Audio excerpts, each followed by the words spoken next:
বন্যা দুর্গতদের ভুলে উৎসব নয়, উত্তরকন্যার বৈঠকে প্রশাসনিক আধিকারিকদের বার্তা মুখ্যমন্ত্রীর। ত্রাণের কাজে অগ্রাধিকার দেওয়ার নির্দেশ। আরজিকর মামলায় সুপ্রিম শুনানি সোমবার। নির্দেশ পছন্দ না হলে ফের কর্মবিরতির হুঁশিয়ারি ডাক্তারদের। থ্রেট কালচার নয়, প্রশ্ন কুণালের। আন্দোলনরত চিকিৎসকদের বারবার হুমকি। তৃণমূল বিধায়ক হুমায়ুনের বিরুদ্ধে সুপ্রিম কোর্টে চিঠি আইএমএর। সাগর দত্তে গো ব্যাক শুনল কংগ্রেস। সিপিএম এর রাশ প্রকাশ কারাটের হাতে। বর্ষিয়ান নেতাকে সমন্বয়কের দায়িত্ব দিল দল। আগামী পার্টি কংগ্রেসে পরবর্তী সাধারণ সম্পাদক নির্বাচন। ছেলেকে উপমুখ্যমন্ত্রী করলেন স্ট্যালিন। উদয়নিধির শপথে পরিবারতন্ত্রের খোঁচা বিরোধীদের। বালাজিকে মন্ত্রিসভায় রেখে নতুন বিতর্কে স্ট্যালিন।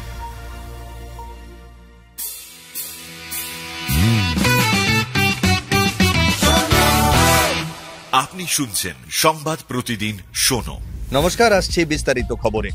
বন্যা দুর্গতদের ভুলে উৎসব নয়, উত্তরকন্যার বৈঠকে প্রশাসনিক আধিকারিকদের সাফ জানালেন মুখ্যমন্ত্রী মমতা বন্দ্যোপাধ্যায়। আগেই দুর্গতদের জন্য আর্থিক সাহায্যের কথা ঘোষণা করেছিলেন মমতা। রবিবার শিলিগুড়ির উত্তরকন্যায় প্রশাসনিক বৈঠকে একটি পরিবারকে সেই অর্থ তুলে দিলেন তিনি নিজেই। এদিনের বৈঠক থেকে মমতা বন্দ্যোপাধ্যায় প্রশাসনের সর্বস্তরের আধিকারিককে সতর্ক করে দেন, উৎসবের আবহে কিন্তু বন্যা দুর্গতদের ভুললে চলবে না। ত্রাণের কাজে অগ্রাধিকারের কড়া নির্দেশ দিয়েছেন মুখ্যমন্ত্রী। এদিন শস্য বীমার জন্য আবেদনের মেয়াদও বাড়িয়ে দেন মমতা। জানা গিয়েছে আগামী 31শে অক্টোবর পর্যন্ত আবেদন করা যাবে। পাশাপাশি জলবাহিত রোগ নিয়েও সতর্ক করেছেন মুখ্যমন্ত্রী। এই সময় সাপের উপদ্রব বৃদ্ধি পায়, তা উল্লেখ করে তার নির্দেশ, সাপে কামড়ে মৃত্যু রুখতে প্রতিটি প্রাথমিক স্বাস্থ্যকেন্দ্রে পর্যাপ্ত অ্যান্টিভেনম মজুত রাখতে হবে। একই সঙ্গে আরও একবার বন্যার জন্য ডিভিসিকে দায়ী করেন মুখ্যমন্ত্রী। আরজিকর মামলায় সুপ্রিম শুনানি সোমবার। জানা গিয়েছে শুনানি হবে মধ্যাহ্নভোজের পর। অংশ নেবেন 42টি পক্ষের 200-র বেশি আইনজীবী। এদিকে ফের কর্মবিরতির হুঁশিয়ারি দিয়েছেন জুনিয়র ডাক্তাররা। সোমবার আরজিকর মামলায় সুপ্রিম কোর্টের নির্দেশ অদর্থক না হলে ফের কাজ বন্ধ করবেন বলে সাফ জানিয়েছেন তারা। কাজেই এদিন সুপ্রিম কোর্টে রাজ্য কি জানাচ্ছে তার উপর নির্ভর করছে চিকিৎসকরা ফের কর্মবিরতিতে যাবেন কিনা।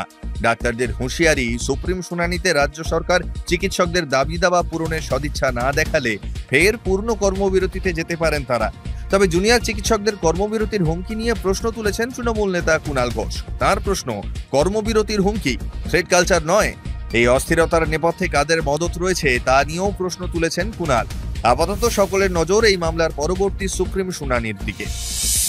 তৃণমূল বিধায়ক হুমায়ুন কবিরের বিরুদ্ধে সুপ্রিম কোর্টের প্রধান বিচারপতিকে চিঠি দিল আইএমএ। অভিযোগ, মুর্শিদাবাদের ভরতপুরের তৃণমূল বিধায়ক হুমায়ুন কবির বারবার চিকিৎসকদের হুমকি দিচ্ছেন। এর আগে আন্দোলনরত চিকিৎসকদের নিয়ে একাধিকবার বিতর্কিত মন্তব্য করেছেন হুমায়ুন কবির। চলতি মাসেই হুমায়ুন বলেন, আন্দোলনকারী চিকিৎসকরা দিনের পর দিন কর্মবিরতি পালন করে যাবেন, এই জিনিস আর বরদাস্ত করব না। প্রশ্ন তোলেন, পাবলিক মরছে, তাহলে ডাক্তাররা সুরক্ষিত থাকবেন কেন? হুমায়ুনের সেই বক্তব্যকে থ্রেট হিসেবে দেখেছেন আইএমএর যুগ্ম সম্পাদক রঞ্জন চট্টোপাধ্যায়। প্রতিকার চেয়ে শীর্ষ আদালতে চিঠি দিয়েছেন তিনি। যদিও আইএমএর এই চিঠি নিয়ে চিন্তিত নন হুমায়ুন। তৃণমূল বিধায়কের বক্তব্য, আইন আমরা তৈরি করি, কোনটা আইনসঙ্গত সেটা ভালো করেই জানি। আমাকে যদি জেলে যেতে হয় তাহলে 50,000 লোক নিয়ে জমায়েত করব। মনে করা হচ্ছে সোমবার আরজিকর মামলার শুনানির দিন এই বিষয়টিও উত্থাপিত হতে পারে। এদিকে সাগর দত্ত মেডিকেল কলেজ হাসপাতালে জুনিয়র ডাক্তারদের কর্মবিরতি চলছে। রবিবার সেখানে হাজির হন প্রদেশ কংগ্রেস সভাপতি শুভঙ্কর সরকার। তবে হাসপাতালে পা রাখতেই শুভঙ্করকে গো ব্যাক স্লোগান দিতে শুরু করেন আন্দোলনকারীরা। শেষ পর্যন্ত খালি হাতেই ফিরতে হয় প্রদেশ কংগ্রেস সভাপতিকে। সীতারাম ইয়েচুরির প্রয়াণে সিপিএম এর সাধারণ সম্পাদক পদ শূন্য। আপাতত কাজ চালানোর ভার পেলেন দলের প্রাক্তন সাধারণ সম্পাদক প্রকাশ কারাট। জানা গিয়েছে দলের কেন্দ্রীয় কমিটির বৈঠকে কারাটকে সর্বসম্মতিক্রমে কেন্দ্রীয় কমিটি ও পলিট ব্যুরোর কোঅর্ডিনেটরের দায়িত্ব দেওয়া হয়েছে। কারাটই এখন থেকে গোপালন ভবন থেকে পলিট ব্যুরোর বাকি সকলের সঙ্গে সমন্বয়ের কাজটি করবেন। আগামী বছর এপ্রিল-মে মাসে সিপিএম এর পার্টি কংগ্রেস, সেখানেই পরবর্তী সাধারণ সম্পাদক নির্বাচিত হওয়ার কথা। পার্টির গঠনতন্ত্র অনুযায়ী একজন 3 বারের বেশি অর্থাৎ সর্বাধিক 9 বছরের বেশি সাধারণ সম্পাদক থাকতে পারেন না। আগামী বছর ইয়েচুরির মেয়াদ শেষ হওয়ার কথা ছিল, কিন্তু 1 বছর আগেই ইয়েচুরির মৃত্যু হওয়ায় দলের কাজ চালাতে সমস্যা হওয়ার সম্ভাবনা তৈরি হয়েছে। সেই সমস্যা মেটাতেই প্রকাশ কারাটকে সমন্বয়কের দায়িত্ব দেওয়া হলো। বাবা করুণানিধির পথে হেঁটে ছেলে উদয়নিধিকেই উপমুখ্যমন্ত্রী করলেন স্ট্যালিন। 2022-এর ডিসেম্বরে প্রথমবার স্টালিন মন্ত্রিসভায় ঠাঁই পান উদয়নিধি। রাজ্যের ক্রীড়া আর উন্নয়ন দপ্তরের দায়িত্ব পান তিনি। তবে সরাসরি বাবার বদান্যতায় তামিলনাড়ুর উপমুখ্যমন্ত্রী হলেন এবার তিনি। জানা গিয়েছে, উদয়নিধির শপথ অনুষ্ঠানে পরিবারতন্ত্রের খোঁচা দিয়েছেন বিরোধীরা। বিরোধীদের বক্তব্য, পরিবারতন্ত্রই আসল কথা, ছেলের হাতে অতিরিক্ত ক্ষমতা দিতে তথা সিংহাসনের উত্তরসূরি ঠিক করতেই এই রদবদল আনলেন স্ট্যালিন।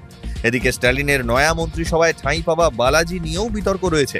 চাকরি কেলেঙ্কারিতে নাম জড়িয়েছিল এই ডিএমকে বিধায়কের। ইডির হাতে গ্রেপ্তারও হন তিনি। 15 মাস জেলবন্দি থাকার পর দিন দুয়েক আগেই ছাড়া পেয়েছেন।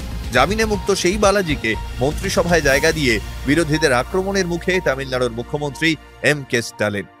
শুনতে থাকুন সংবাদ প্রতিদিন শোনো।